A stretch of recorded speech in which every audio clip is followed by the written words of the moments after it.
স্নেহা, তুমি তোমার জিনিসপত্র গোছাও আর নিজের শ্বশুর বাড়িতে ফেরত যাও। কেন বৌদি, তুমি এভাবে কেন বলছো? আরে তুমি কে হও আমার বোনকে এখান থেকে পাঠানোর? আমার মেয়ে আমার বাড়িতে এসছে, যখন ওর ইচ্ছে হবে তখন ও যাবে, তোমার কথায় পাঠিয়ে দেবো নাকি? কিন্তু বৌদি, হয়েছেটা কি? তুমি তো আগে আমার সাথে এভাবে কথা বলোনি। তো এখন করছি, প্রত্যেক মাসে তুমি এখানে চলে আসো, এটা কি ঠিক? আর এখনো আছো, আর আজকে নিয়ে তোমার 3 দিন হয়ে গেল এখানে আছো। বৌদি, আসলে মায়ের শরীর খারাপ ছিল, তাই দেখতে এসেছি। চাইলে ও প্রতি মাসে আসুক, চাইলে ও প্রতি সপ্তাহে আসুক, তুমি কে হও? তোমার প্রবলেমটা কি?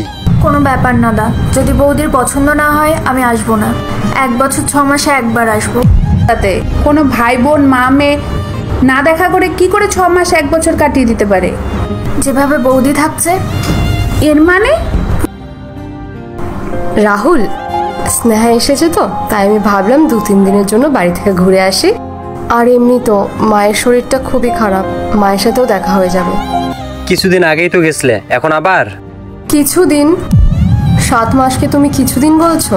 দেখো স্নেহা আছে, এই মুহূর্তে তুমি যদি বাপের বাড়ি চলে যাও তাহলে ও কি ভাববে? ও তো এটাই ভাববে না যে আমি যাচ্ছি বলে বৌদি বাপের বাড়ি চলে গেছে। আমি যাচ্ছি, এখন যেও না।